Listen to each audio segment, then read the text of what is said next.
I went from having a 2.6 GPA to landing a software engineering job at Microsoft. This is Microsoft. I never thought that I'd ever be good enough to join one of the biggest companies in the world, yet somehow I made it. This is my story. I was always a good student in high school, so being a below average student in college was a huge wake-up call. I remember joining chemistry class on the first day, feeling excited to learn something new, but that excitement quickly turned into distaste and eventually demotivation. I felt overwhelmed being in a class with 300 plus students. I didn't understand half of the lectures, and I could never concentrate and was too intimidated to ask questions in class or even go to office hours. Looking back, I was especially lost when I was expected to memorize buzzwords such as lanthanide contractions and binary compounds. I spent the semester struggling to grasp basic concepts and gradually fell into some bad habits. One day, I decided to skip class. It started out as an innocent one-time thing, but I eventually started dismissing classes every week once I started to realize I wasn't doing very well. This is it, I thought to myself. I'm just gonna fail, so why bother going? I remember going to one of my professors and asking for help.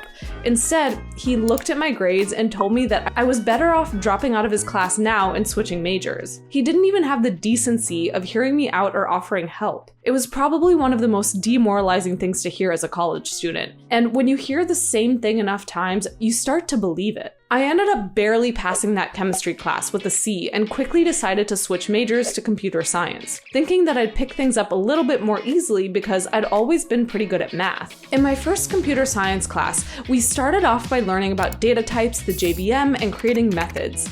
Unfortunately, once we got to object-oriented programming, I was in for a big wake-up call. I would spend hours working on problem sets and oftentimes confuse myself when coming up with solutions. I remember having a midterm for one of our classes. When I received my exam, I was so lost. Every multiple choice answer seemed similar, and I had to hastily write down pseudocode for the written problems because I could never remember the exact syntax for everything. This continued on into my other coding classes as well, and even showed in my grades, as I consistently received even more C's in many of my classes. This affected my confidence pretty badly. I mean, you guys, look at this monstrosity. I even got a D in anthropology. I felt directionless, knowing that I could flunk out of college at pretty much any moment. It was a terrifying feeling that didn't seem to go away. Now, I'm sure that we've all felt that way when we encounter a big challenge in our life, right? You fall a few times, and maybe you fall too far one of those times.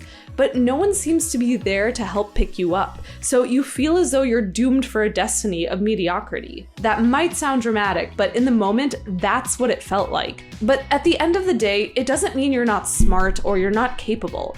It just means that you're self-aware and you're mature enough to recognize your limitations. And this won't always be a limitation, just remember that. Learning is fluid, and so is growth.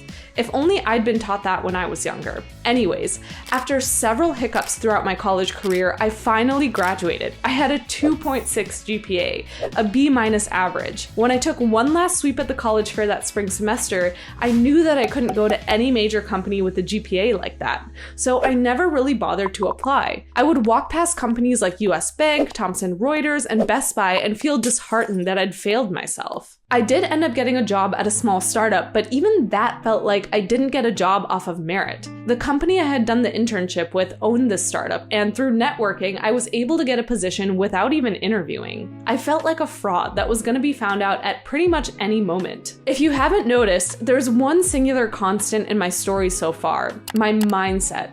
Because of my poor GPA, I used that as an excuse to tell myself that I wasn't good enough. I didn't take ownership of the actions that I had taken. Rather, I thought it was an inherent disadvantage that I had, that there was nothing that I could do to fix it. I had a fixed mindset, and I carried that fixed mindset throughout every aspect of my life. But it was just a number at the end of the day, a number that was neatly placed on the top right-hand corner of my resume. Now, if you've watched my I'm Bad at Coding video, video, you know that I finally got out of that mindset once I joined Target as a TLP. This allowed me to go through 2 rotations, each 6 months each, and really get a feel for each team and emphasize the learning over the productivity. The main point was to learn as much as possible and soak up as much knowledge without any pressure. I asked questions, learned to break things, fail, grow from that, and I ended up loving the process. I was part of a class of 50 students, so it was even more fun to be a part of a group of friends that were all learning and growing at the same time. Fast forward a bit and I get an email from Amazon asking if I'd like to interview. Now, I loved my job and I felt comfortable on the team, so I didn't really think much of it. I remember mustering up all the strength I could just to ignore the recruiter and move on with my life. But a few days later, I got another email and yet another. They just kept coming, which made me start to think about it a little bit more. Working at Amazon could mean being exposed to some of the best technology, software engineers, and ideas in the world. What did I have to lose by just attempting the online assessment? Usually, people are expected to leak code their lives away in order to do well in these interviews. But for me, I decided that it would be fun to just wing it and see what happened. So that's exactly what I did. The questions weren't crazy hard, and I ended up passing the first round. But in the second round, my lucky streak ended. I had failed, but the process had still sparked my curiosity. Despite being a bad student, Amazon had reached out to me and taken a chance. They had taken a chance on me because of the potential and experience that I had. Or they had just sent thousands of emails on blast to engineers in the area, but we can pretend it's the former. But before I get into what happens next, how frustrating can life be whenever you forget your password at the most inconvenient times? I, for one, who has the memory of a goldfish, always forgets my banking password, Instagram password, ride-sharing password, you name it. I even forget the password to get into my house. Well, actually, not sure if today's sponsor can help you with that one. Now, instead of writing everything down, I'd like to introduce NordPass Business, the ultimate platform for password management and all your business needs. With NordPass, you can store and access your online accounts from anywhere. You can forget about account resets because all your credentials are saved in one secure place with just a click. These features are included for organizations as well. You can share company digital wealth between teams to make collaboration easy and remove bottlenecks that stall deadlines. Share an unlimited number of digital entry points that you can assign to different departments or teams. Members get access to shared credentials, payment information, and other sensitive data immediately. Tired of spending days or weeks granting access to new employees during onboarding, or worse still, failing to revoke access to team members who have parted ways with the company? Give and remove access to systems and software through NordPass in mere moments, and maintain complete control and ownership over accounts regardless of changes to your team. So what are you waiting for? See NordPass Business in action now with a 3-month free trial using this link, nordpass.com/Pooja with code Pooja. I've also added this link in the description below, so be sure to check it out. All right, now back to the video. Some time passed and I got an email from another Amazon recruiter 6 months later.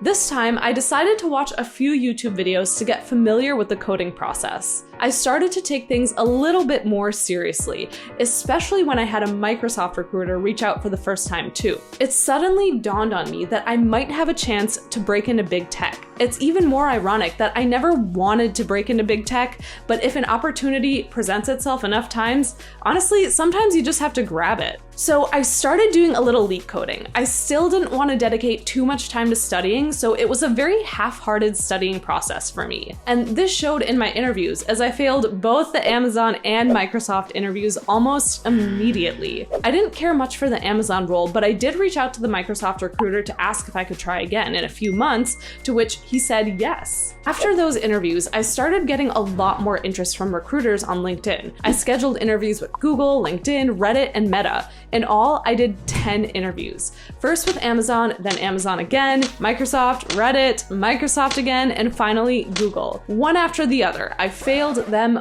all. You guys, seriously, it was a hard time in my life. I didn't think I had what it took to be a big tech software engineer. My friends and family would say, "You don't even really want the job, so why are you trying that hard?" But what it came down to was the challenge.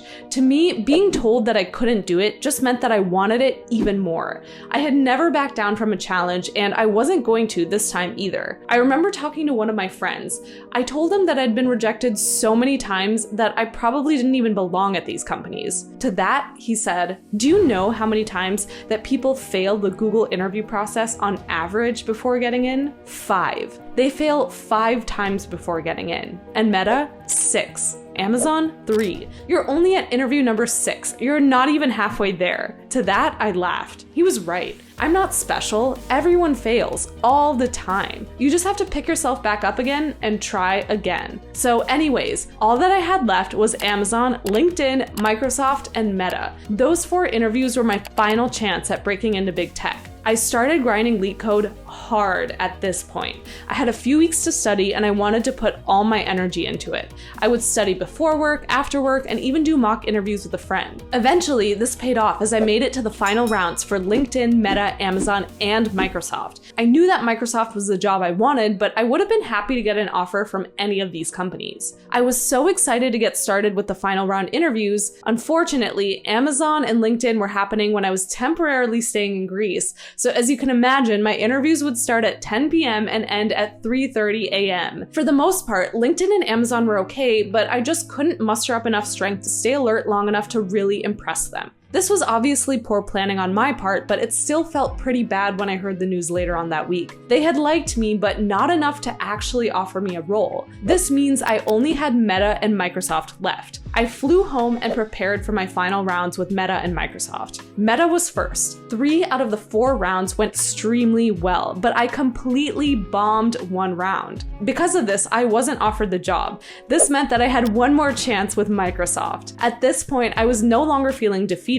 In fact, I felt pretty numb. I had automatically shifted from a point of anxiousness and fear to a whatever happens, happens attitude, and that completely freed my mind. There were no longer any expectations, and I had even stopped looking at LeetCode problems at this point. I figured that my anxiety over getting these jobs was also masking my ability to actually do well in the interviews. So there I went. I finished the first round and it went surprisingly well. Then I had my second round, a system design question. This went okay too. I honestly never really know how my system design questions go in general. Finally, I had a hard coding round and a medium coding round. I tried really hard to be myself, ask clarifying questions, talk through the problem, and I felt as though one of the hiring managers really enjoyed going through the problem-solving process with me. It felt like a collaboration rather than an intimidating interview. This made all the difference, as I learned only a couple hours later that I received a definite yes. In fact, both hiring managers that had interviewed me wanted to offer me a position. Up until that point, I had been desperately trying to get into this elite club, and finally I was told that I was more than welcome.